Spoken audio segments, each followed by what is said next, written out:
A steam locomotive is often considered one of the most majestic of all machines, but today there are only a few dozen running in North America, and only a handful of them get out on the main lines.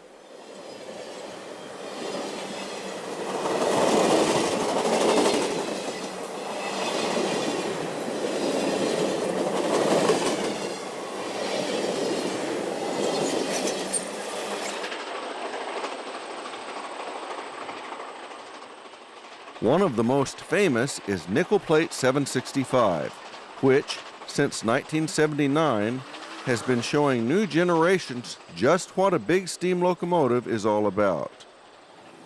Come along with us as we follow 765 on some of her trips and see a big steam engine in action.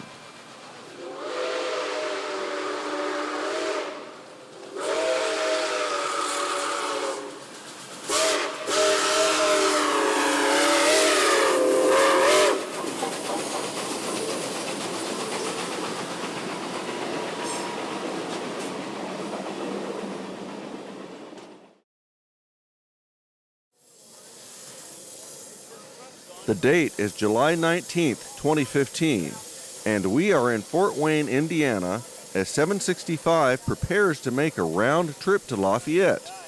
Before the train leaves, let's learn a little bit more about the locomotive. The 765 was built for the New York, Chicago, and St. Louis Railroad, commonly called the Nickel Plate.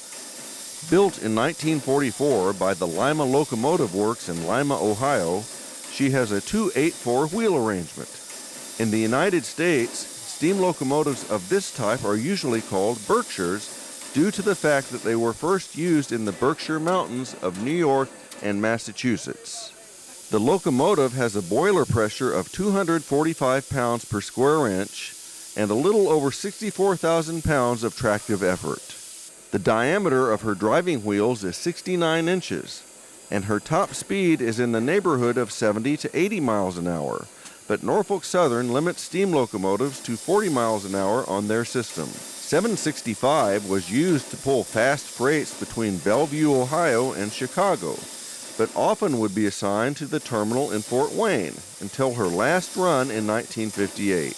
In 1963, she was put on display in a park in Fort Wayne until she was removed for restoration in 1974 by the newly formed Fort Wayne Railroad Historical Society. Test run in 1979, she pulled her first excursions in 1980.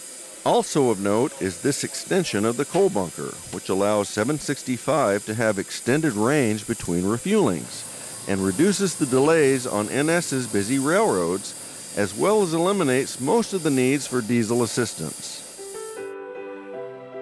Let's take a look at her route. We are in the state of Indiana, in the northeast city of Fort Wayne. Our train today is running from Fort Wayne to Lafayette, Indiana, and return over the one-time Detroit to Kansas City main line of the Wabash Railroad, which is a predecessor line of Norfolk Southern, as is the 765's Nickel Plate.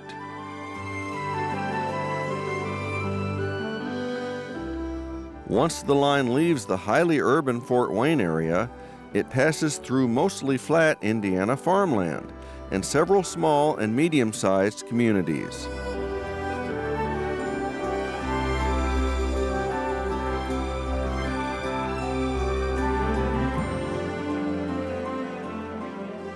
One place we will visit is Huntington, where the courthouse square was a gathering place to watch trains.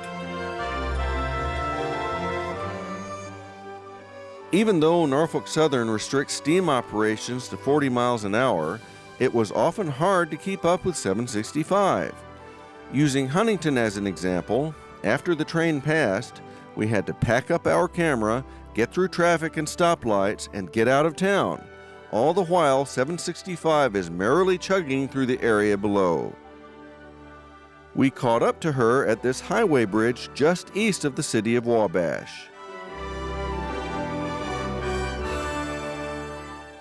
Peru was a crew change point. We got a shot here going eastbound, but the crew change allowed us to get a shot leaving town as it went west. The train was making good time, and there was no point trying to get a shot of it in Logansport. So instead, our next location was climbing out of the Wabash River Valley just west of town. Our train goes through several small towns, and we'll visit some of them as well.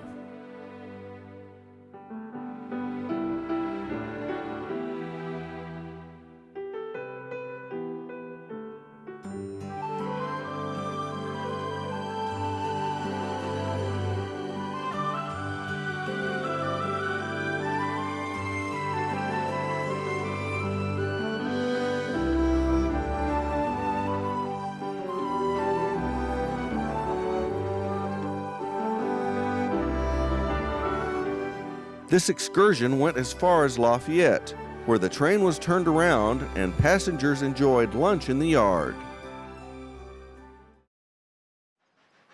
765 has departed Fort Wayne, so let's enjoy seeing this mainline steam locomotive in action.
Today, and the rest of the summer of 2015, she would be running as part of Norfolk Southern's 21st Century Steam Public Relations Program.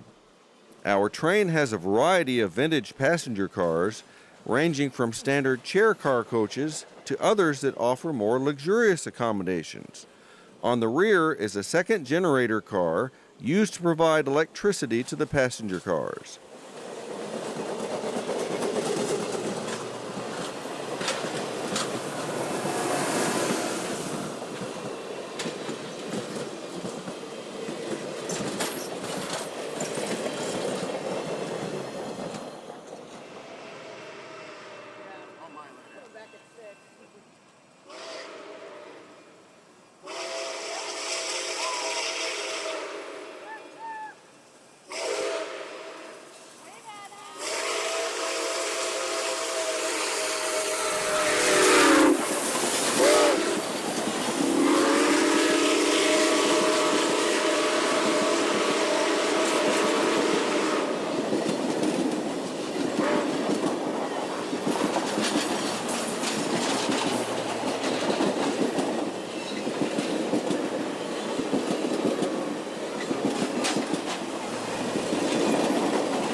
765 encounters crowds wherever she goes, and Rockfield is no exception.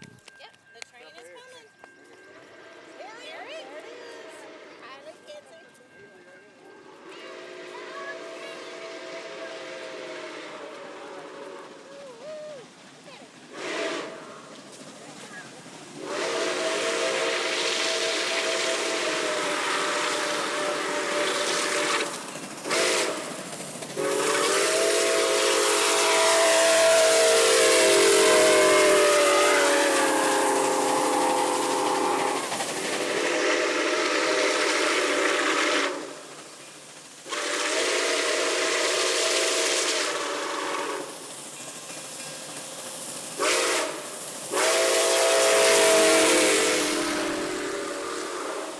Our train will arrive shortly in Lafayette, where the passengers will enjoy lunch while the train is turned around.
At Huntington, huge crowds turned out to see the steam locomotive roll through town.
It's July 22nd, 2015, and we're just east of New Haven, Indiana, where 765 is about to leave her home base and start an excursion that will take her several places in the Northeast. She's about to pull onto her old nickel plate rails, then will back a few miles into the yard where she will rejoin her train. This is a 2-day Deadhead move with no passengers. Today, the train will run from Fort Wayne to Cleveland, and tomorrow it will run from Cleveland to Youngstown. Let's look at the route to Cleveland. We're once again in Indiana, this time a few miles east of the Fort Wayne area, where the 765's home base is located. The locomotive has left her shop and will pull onto the old nickel plate rails and will back a few miles into the yard and pick up the train. From there, she'll go northeast, back again on the former Wabash rails, where we'll get a shot of her leaving town. At Butler, our train leaves the old Wabash rails and enters the one-time New York Central Mainline from Chicago to Cleveland, which Norfolk Southern acquired in the Conrail purchase. We'll see 765 as she passes the state line and on into Ohio. Some days are a challenge to chase trains, and this was one of them. The railroad runs diagonally across Ohio, making it very difficult to follow it on mostly east-west roads. We were all set up to record the train passing Toledo Union Station, but camera problems right before the train showed up added to the frustration of the day. The camera got fixed, but once again, the 40-mile-an-hour train proved quite hard to catch, as it didn't have to slow down or stop in towns.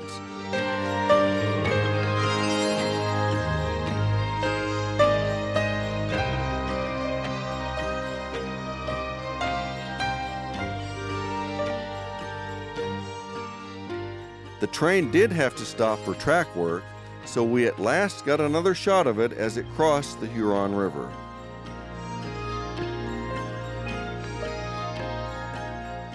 As the train neared Cleveland, it was easier to follow. We got another shot in Vermilion. Our last shot of the day was in Amherst. With late afternoon traffic, the setting sun, and the setting fuel gauge, it was time to call it a day for train chasing. The train continued on to Rockport Yard just south of downtown Cleveland, where it spent the night.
765 is leaving Fort Wayne, once again on the rails of the old Wabash.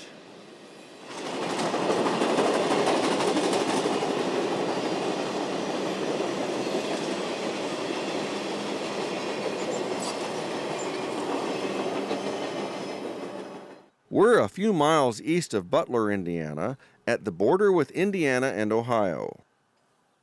Our train has switched onto the old New York Central Main Line across Ohio, as evidenced by the soon-to-be retired signals.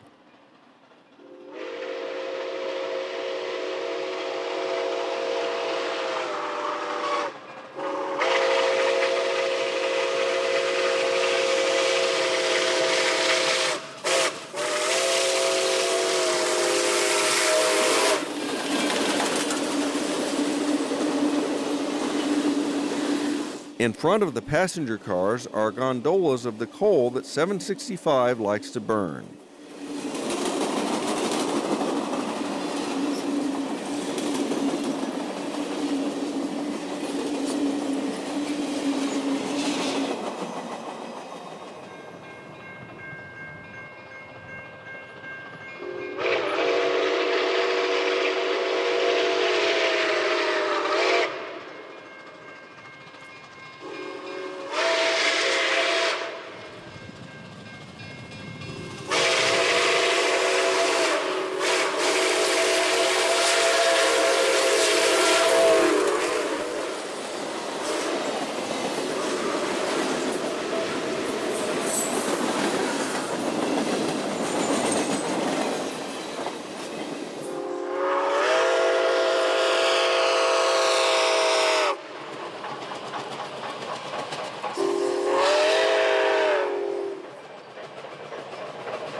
It's the next morning, and we're a few miles east of Cleveland.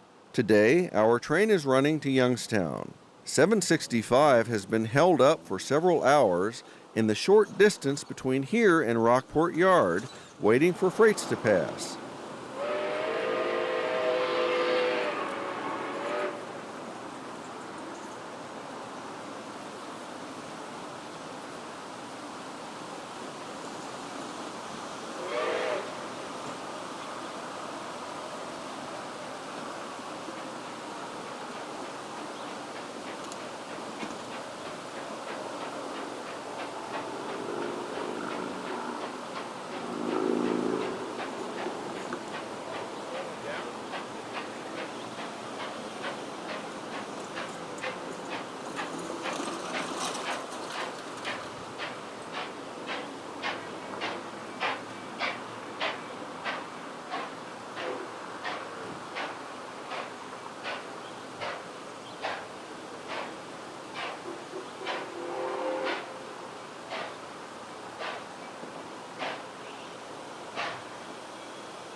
Even though we are only a few miles out of Cleveland, our train is stopping to change pilot crews.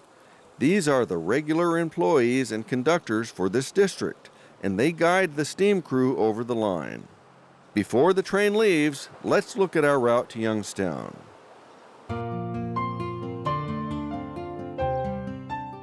We're in the state of Ohio, right up by Lake Erie in the Cleveland area.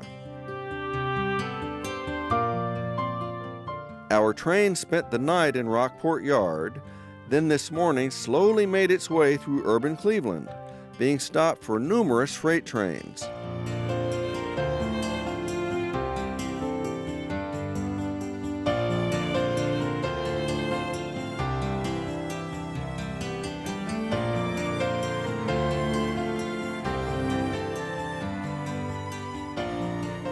Here in Wickliffe, the train stopped to change crews. We're on the former rails of the Nickel Plate Railroad, and although 765 was usually assigned to run between Bellevue, Ohio and Chicago, she did run here. So for the first time in a long time, this route has welcomed home an old friend. By the time we see her go by at Perry, the line has taken on a more rural character.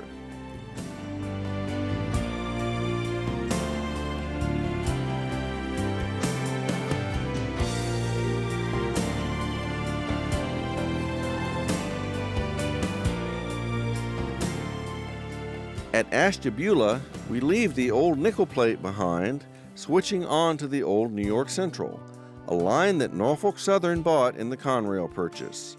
Leaving Ashtabula, 765 puts on a fantastic show climbing Carson Hill as it leaves the lake region. Once over the top of the hill, our train makes easy work rolling through the farms and forests of northeastern Ohio.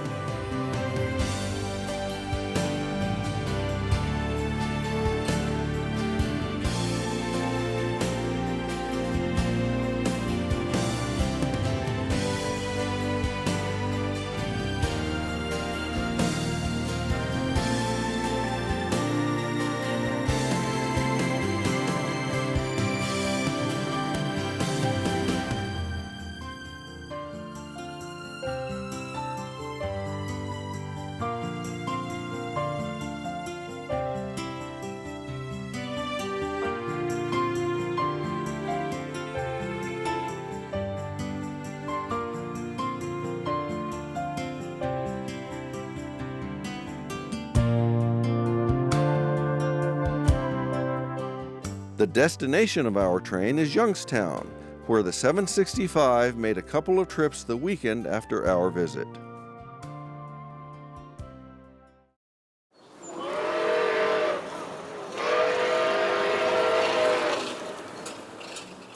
Our new crew is on board, the freight trains are by, and at long last our train can make its way to Youngstown.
We're in Ashtabula, where 765 has switched onto the one-time New York Central trackage.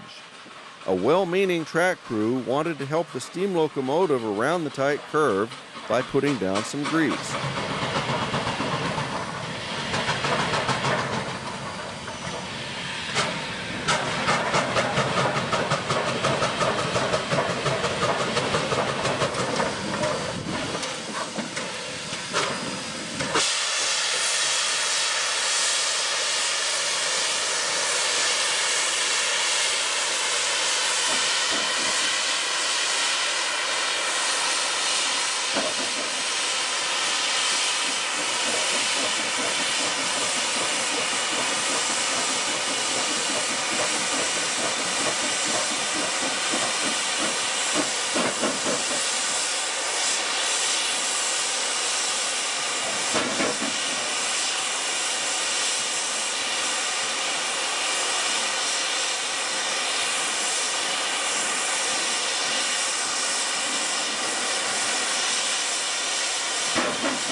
Instead of putting down a wee bit inside the rails, they put a lot of grease, causing the 765 to slip violently.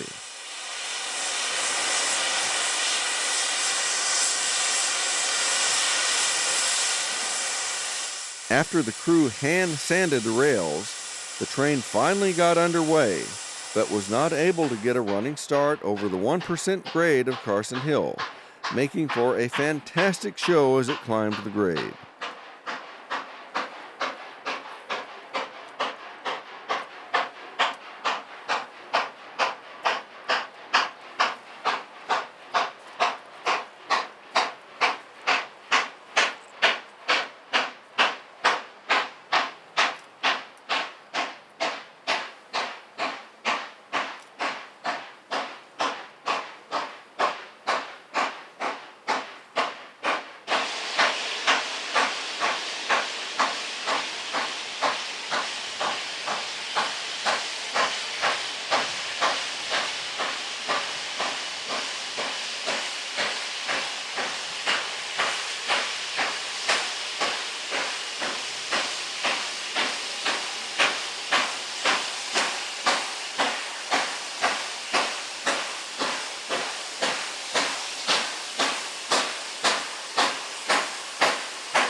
Once over the top, the steam locomotive had no problems the rest of the day.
Our train is nearing Youngstown, where it will pull excursions the next weekend. We will rejoin this trip to the Northeast a little later in this program, but let's go back a few years and look at some other operations of the 765. It's September the 11th, 2012, and we're just east of Decatur, Illinois.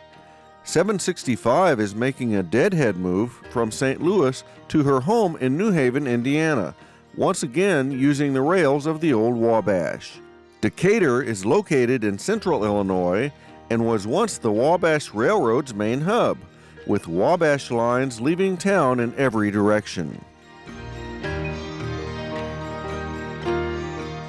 Our first shot is a few miles east of town at this rural crossing. This railroad is mostly straight in this part of Illinois, but the 765 puts on a good show nonetheless. Today, 765 is wearing the whistle from Wabash 282 number 2202. A sound long gone from these parts returns, if only for today. Even though this line is flat and mostly straight, like other areas in this program, the train wasn't the easiest thing to chase. While the train plodded along at a steady 40 miles an hour, our chase vehicle had to contend with towns and stoplights, farm vehicles, road construction, and other obstacles that slowed us down.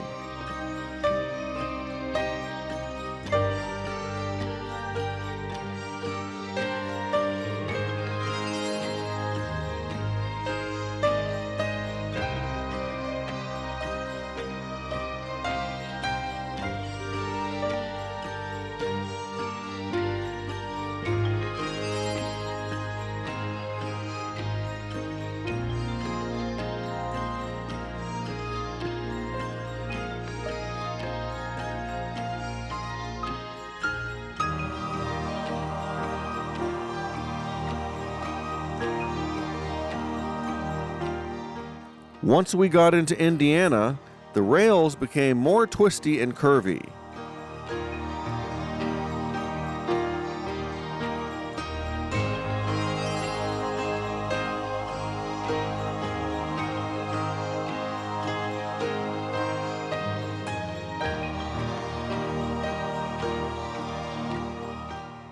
After we got a shot east of Attica, there was no fast way through Lafayette, and that, and a lot of people chasing the train, precluded us from getting a shot until this overpass east of Logansport.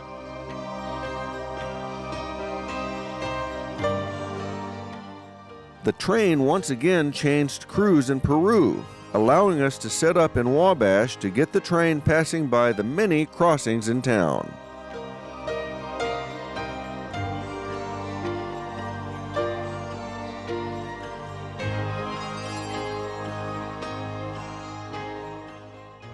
After Wabash, we caught up to the 765 again near Roanoke. Then we bypassed the traffic in Fort Wayne and caught her one more time in New Haven near her home base.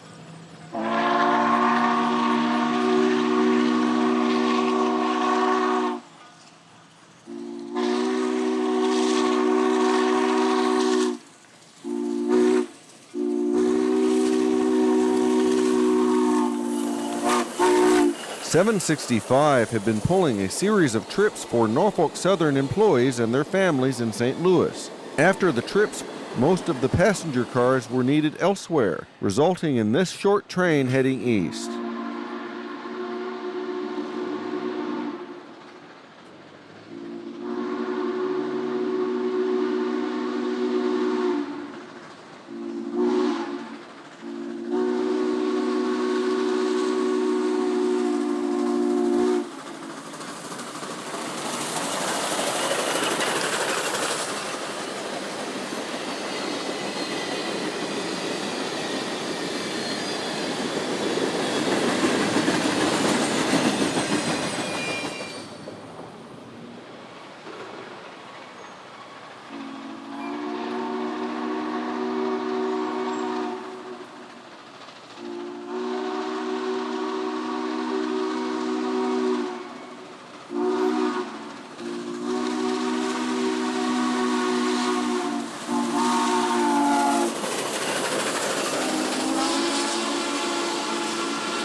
said first possession.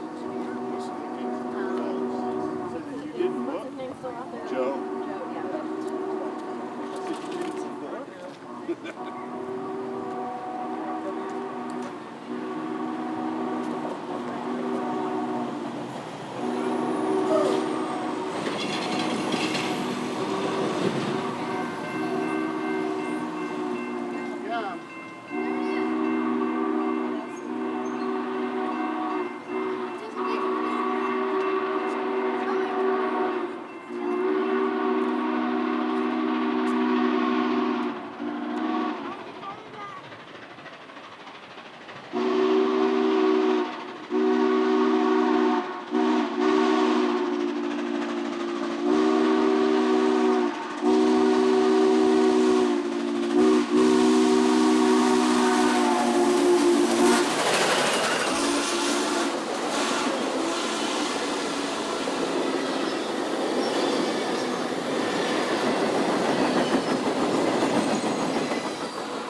We're just a couple of miles away from 765's home base, and no doubt the crew is happy to be home.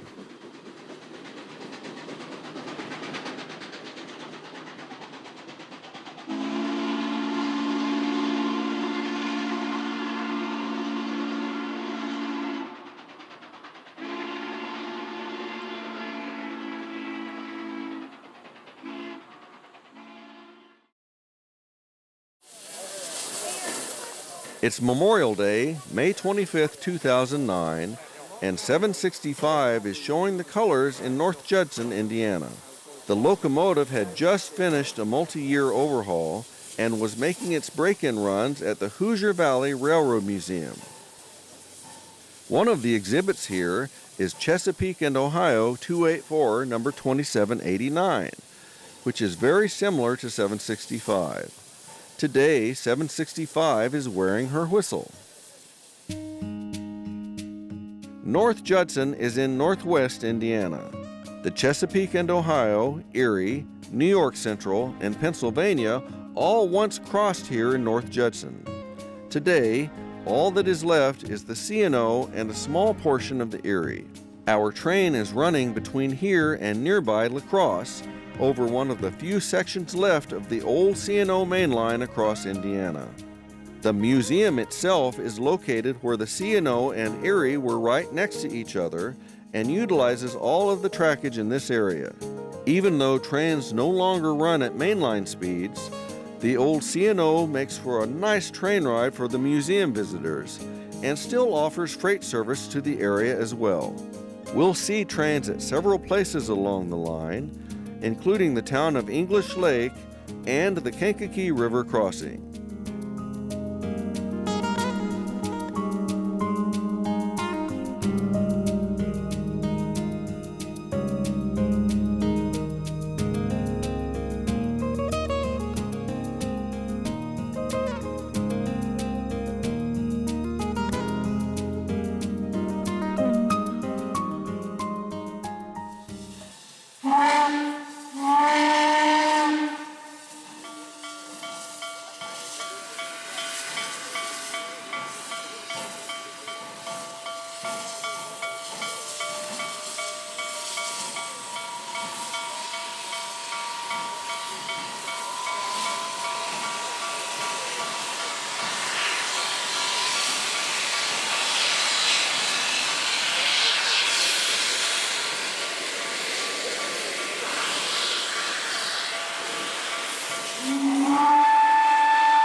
Moving forward a couple of years, we're back in North Judson, where the big Berkshire is pulling a freight train just for photographers.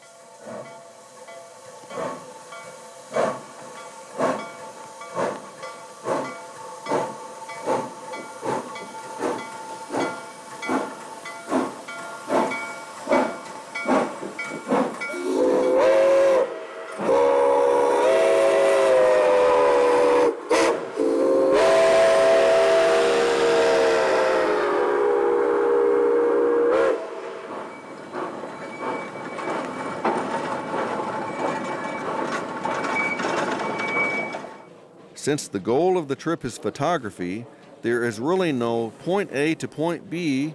It's just the 765 with a train that looks different from what she usually pulls.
Through the field for this stage too.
Even though this train is quite a bit smaller than what the locomotive usually pulled in freight service, we get a glimpse of what 765 must have looked like in days gone by.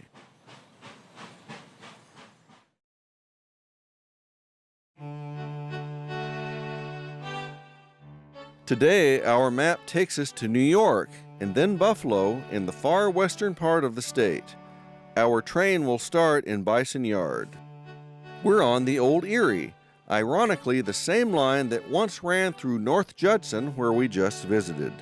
Our beginning shot was just west of the urban area where the line entered farm country. Today's run is a deadhead move with no passengers. This line is called the Southern Tier Route, named for this portion of southern New York State.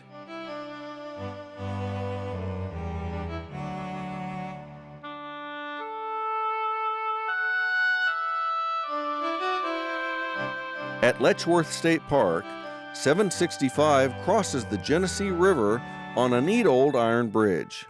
With few towns to contend with and fewer chasers since this was a weekday move, we caught the train in several places including Swain. Then a few miles down the line in Hornell, where the train will pass the old depot.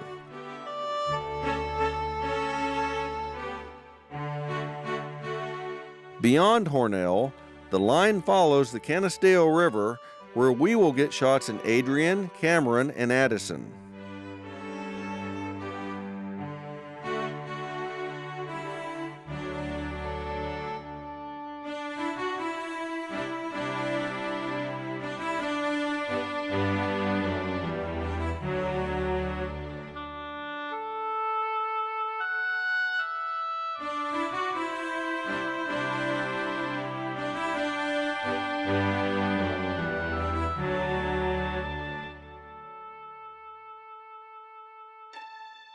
We were set up for a shot in Elmira, but there are no grade crossings in town, and we did not even hear the train until it was upon us.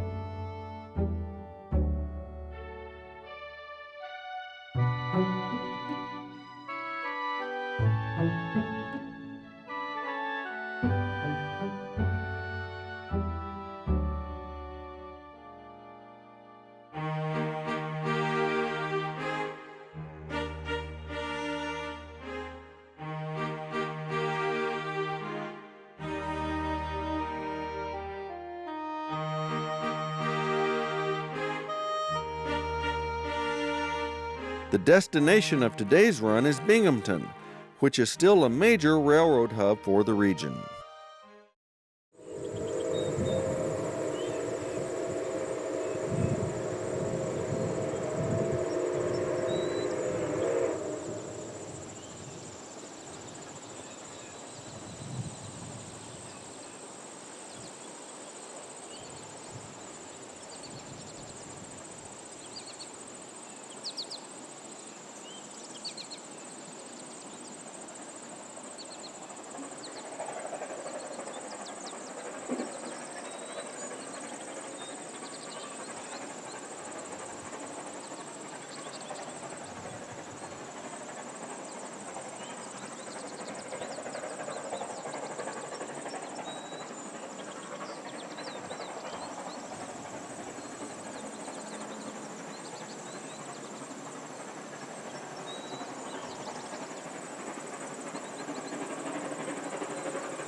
On August 3rd, the train is departing Buffalo, traveling to Binghamton, where it will spend the night.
We're in Letchworth State Park near Portageville. Our train is crossing the Genesee River on this 820-foot long, 240-foot high iron bridge opened in 1875.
Our train has arrived in Binghamton, and the crew is preparing her to leave in the morning for Allentown, Pennsylvania. It's August 4th, and we're at the famous Tunkhannock Viaduct in Nicholson, Pennsylvania. Nicholson is in the far northeast corner of Pennsylvania, about 75 miles from Binghamton, New York, where the 765 spent the night. This huge viaduct, which spans Tunkhannock Creek, dominates the town and the countryside around it.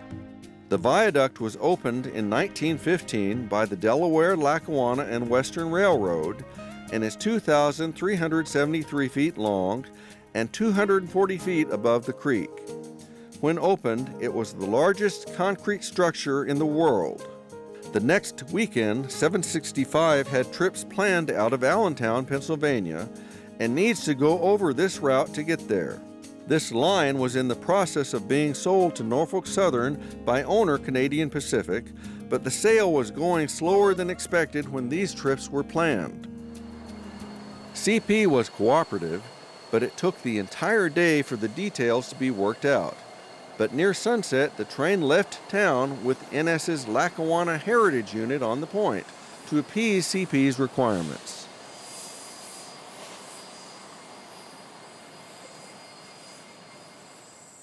So, instead of a morning shot, we were offered an evening one. As the sun set in the west, the farmers under the bridge were getting their last bit of work done for the day. Even though there was a diesel on the point, it somehow didn't matter when the train crossed this grand old bridge.